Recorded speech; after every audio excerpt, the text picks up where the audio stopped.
Hey there, Lindsay here, the Frugal Crafter. Today I'm going to show you how to make these adorable chopstick rests, or you can use them as brush holders on your desk. And we're going to be using some of the new polymer clay from Arteza. They sent me this to try out, and I was really pleased with the assortment of colors. There's 42 colors in this set, and make sure you save that label that's on the top because the baking instructions are on the back side.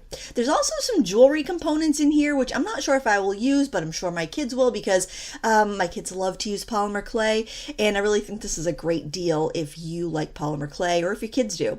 This also comes with some double-ended plastic tools, which are wonderful for younger ones. Obviously, you always want to supervise really young children, but I like that there's nothing super sharp. They're not going to cut themselves. Of course, they're pointy-ended tools, but use reasonable caution when you're using those with kids.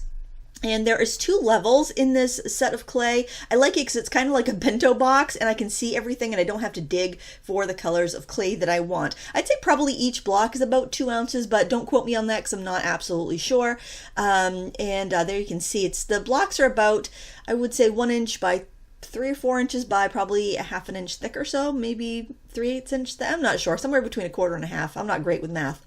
They also sent along this set of, I think it's 42 different clay tools. A lot of these are definitely more designed for like pottery clay, like there's a wire tool for cutting stoneware clay. There's usually these wooden tools are used more for earthenware clay. I do like these thin metal tools though for cutting my polymer clay, because whenever you buy a clay blade that's like called a clay blade, it's super sharp. It's like a razor blade. So I prefer those for cutting my clay. We're going to start off by making this panda. So start off by rolling a ball that's about 1/4 of a brick of clay, and then you're going to roll it into a ball, then into a log, and then you're just going to separate the head just with like a little kind of score mark. Now you're going to make a log of black there for our legs, and I'm just cutting that in half. And I'm going to set half aside, then I'm going to cut the remaining pieces into quarters, so I'll have 4 little legs there to work with. And then I'm just smushing down one end of the leg, so I'll have something to attach it to the body, because you know how they have kind of those like bands of black on their back sometimes, so this will just kind of help us get that look. And I'm also kind of tapping off where I cut it so it's a little bit more soft and rounded. Now I am making a couple little dots, and then I'm rolling them into kind of logs for the eyes and flattening those out. So I just like to get everything ready because I don't want to be going back and forth from the black to the white clay, because you can transfer and dirty up the clay really easily, white clay especially. So then I'm just simply pressing on the legs. And then I'm going to take the round end of this tool and pressing in some divots for the eyeballs.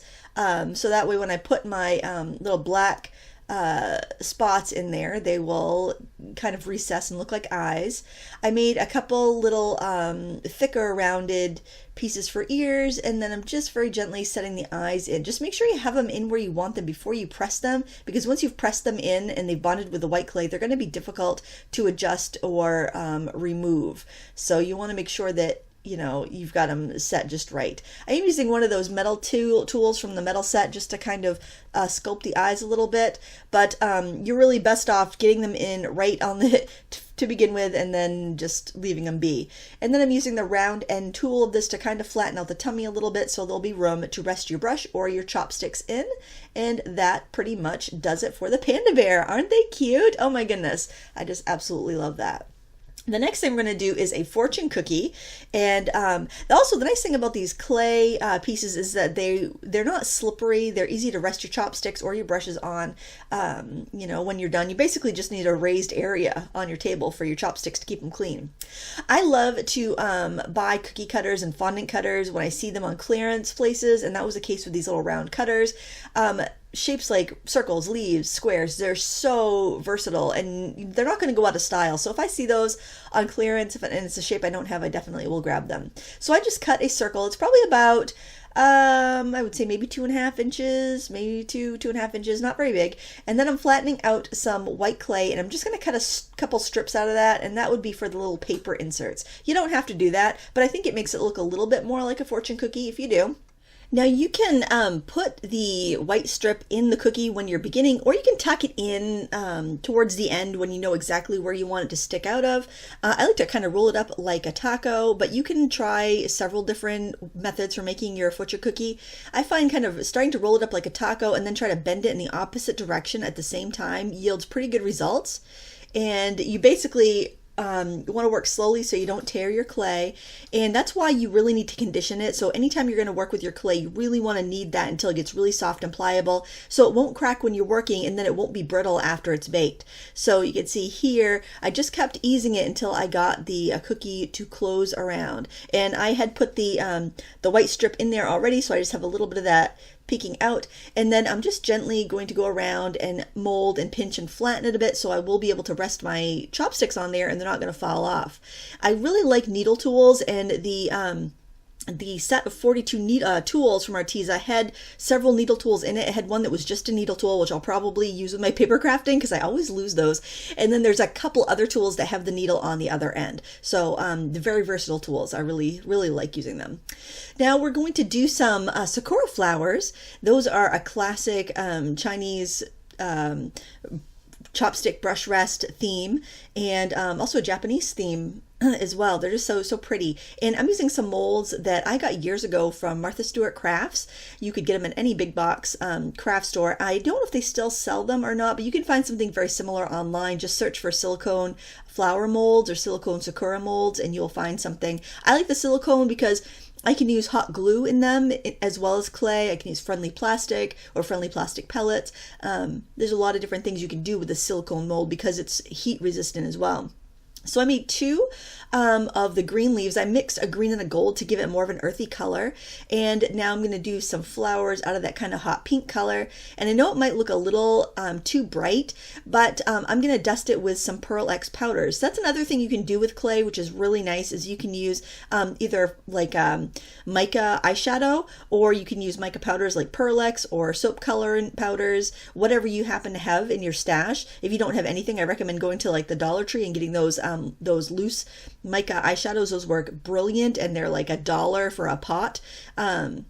I happen to have a lot of Pearl X, so I use those. The Pearl X is a little shinier because it's pure mica and some color in. There might be a little bit of talc or other pigments in the dollar store ones, but they'll work just the same. And if you don't have that and you don't want to invest in it, you can also use a paintbrush and chalk. So you just run your paintbrush across like a chalk pastel and you can tint things that way. So you don't have to have exactly the right color, and you can make things look a little bit more elegant. So I did a little bit of shiny green on the leaves and a little shiny pink on the flowers. And I think that is super elegant and just so pretty.